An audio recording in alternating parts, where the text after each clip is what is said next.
Hi everyone, welcome back to the Frugal Muse Studios. I know it's been a little while since we've had a new episode, but we're going to have a great one for you today. We're going to be talking all things Prairie Du Chien BFL. So sit back, relax, and enjoy this new episode of Co-Angler's Corner.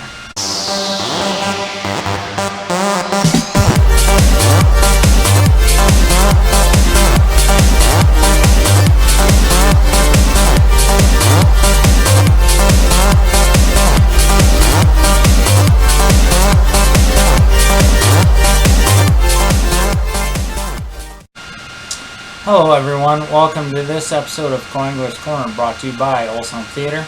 I'm Russell Olson. Today on the show, like I mentioned, we're going to be talking about the Prairie Du Chien BFL that took place a few weeks back. I'll go ahead and start. In the morning, it was a touch cool. I was a little surprised that it was that cool for mid-August. I was excited. I figured it'd be a good tournament. That pool has treated me well, so I had high expectations. And to start the morning, we actually, like I said, we launched out of Prairie Du Chien. We actually went all the way. We locked through up to pool 9, and then we basically fished almost all the way to the north end of that. Morning started off a little slow. I tried a few different things. I tried a hula popper, and I had some success there before with that.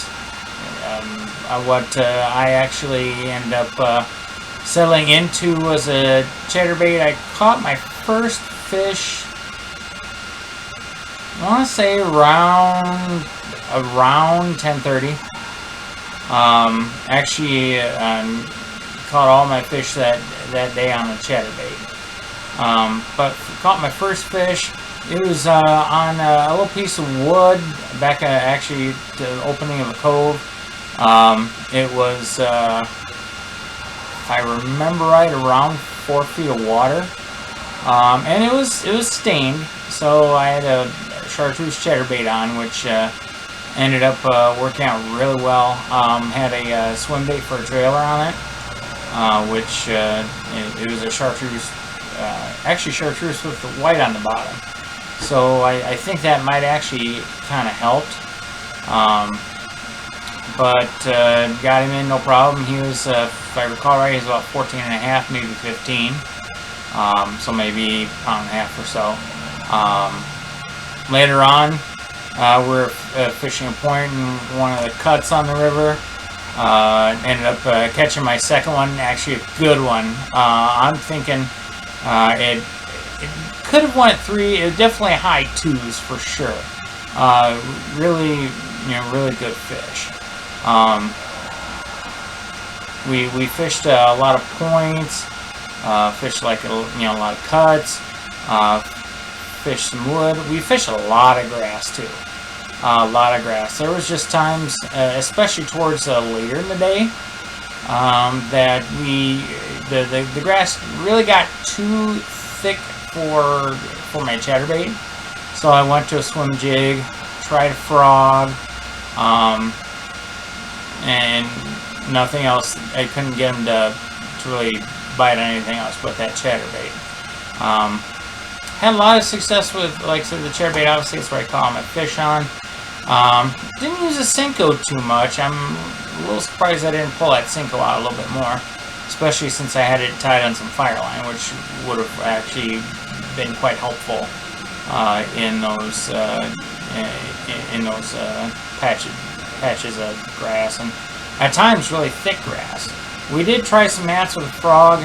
It didn't really produce.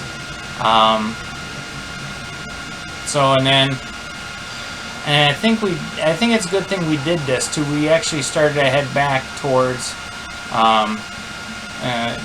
south, probably around 11 o'clock. As I was saying, it's a good thing probably did too, because it sounds like there might have been a barge possibly coming. So we got it in the lock just the right time, and I've had pretty good luck with the locks. Haven't had anybody that wasn't paying attention, ended up getting stuck behind a barge or anything, making a slate or anything. Haven't had anybody do that yet, luckily. So we got through the locks, actually both directions. When we went through lock, I'd say 20 minutes. It was no time at all when we were through the locks. It's always definitely good to be safe on those. Because if you get stuck behind a barge, it could take several hours to get that thing through there. And if you're late, you're disqualified. So even if you got a good limit, you end up getting stuck, being late, all for naught. But anyway, ran back down, started trying various spots. I caught my last one on some sparse, my last keeper on sparse grass. The bites didn't come easy. Weather was just a little wacky. It wasn't bad, but it had rained the night before. It was still cloudy, so it had a mix of clouds and sun. So I think that was helpful in keeping the fish somewhat active. Definitely my best day of the year so far. We got back at the end of the day. I picked my chatterbait back up, and I thought I had another good one. I thought I was going to bring 4 to the scales, but not to be. It was a northern. Actually, you know, I had a really good day. Ended up 6'11" for 3 fish, so that's about a 2.5 pound average. So my big one probably would have tipped the scales over 3 if I would have waited by itself. But best day of the year, had a lot of fun. Like I said, caught a few bonus fish, but obviously those aren't, you know, quite as fun when you're, you know, trying to catch bass in a bass tournament. Like I said, had a good day. I finished 22nd for 3 fish, so you can tell how tough it was out there for co-anglers. I didn't look to see how many people zeroed out. You know, I hate seeing anybody zero, but I'm kind of thinking I'd have to look at flwfishing.com, but I'm guessing there were, because like I said, I had 3 fish and I ended up 22nd out of 80 guys. So kind of gives you an idea how you know, how tough that is. So that's pretty much a quick recap of the Prairie Du Chien BFL. The next one is actually coming up here in a couple weeks. It's the Super in La Crosse, the finale already. Wow, this season has just gone by so fast, and I'm excited for that. Last year I did pretty decent at the Super. I'm obviously, anytime, you know, you're always going to go for the win, and I think I can do it. I just got to have a few things fall into place. Obviously make good decisions on things that I have control over. Yeah, I've been noticing, or at least here at home, and I'm in Madison, Wisconsin, for those of you who don't actually know me on a personal basis. We've been starting to get a few cooler mornings. It's been in the 60s here, quite a bit.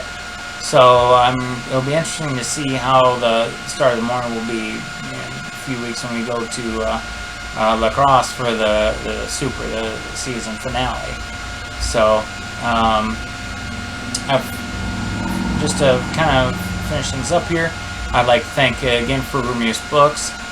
They are actually going to be having a grand opening. They're actually moving to one of the locations on Odana Road.